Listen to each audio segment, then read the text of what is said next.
right, time now for another segment of our brand new feature called Insomnia Theater Express.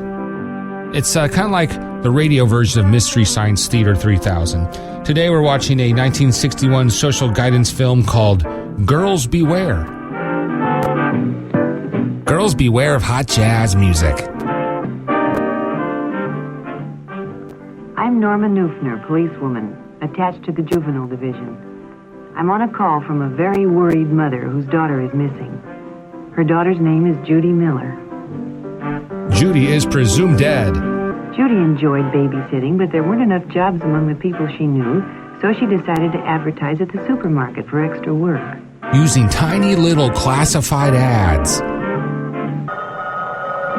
Late the following afternoon, the phone rang, and Judy was offered a job for that evening.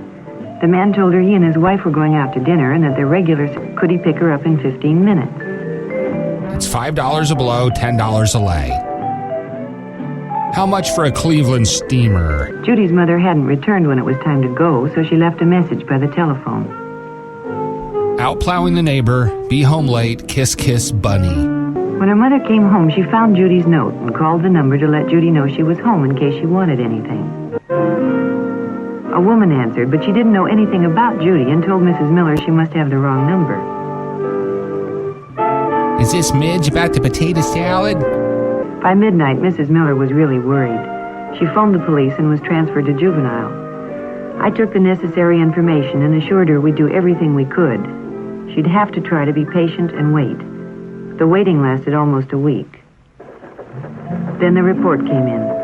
Judy's body had been found on a lonely desert road. Had been found on a Whitesnake album cover. The most difficult part of my job is bringing bad news to... You can never find the right words to tell a mother her daughter has been murdered. I think there's a Hallmark card for that, actually. Judy hadn't done anything wrong. She'd only been careless. Careless about whom she'd trusted. In itself, there'd been nothing wrong about advertising for a job, but it led her to trusting a person she knew nothing about.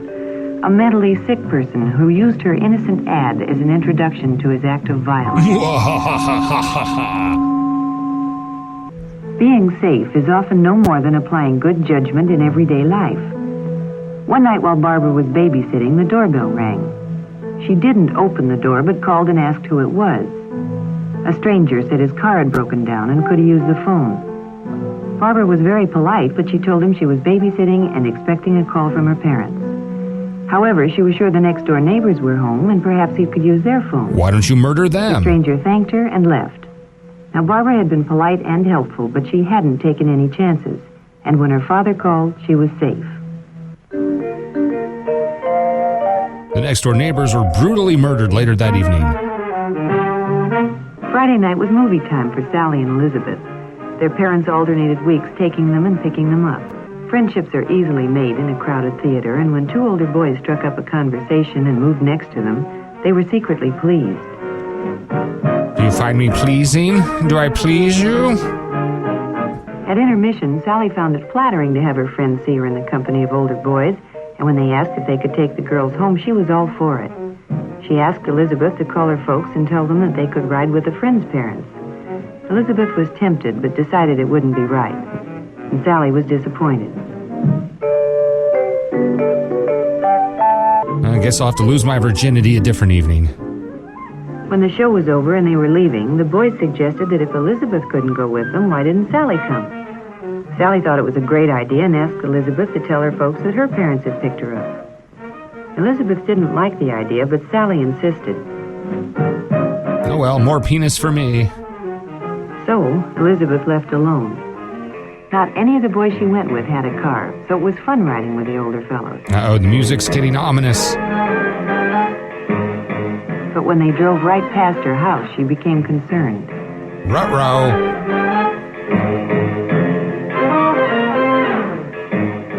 When they arrived at Lookout Peak, she was frightened.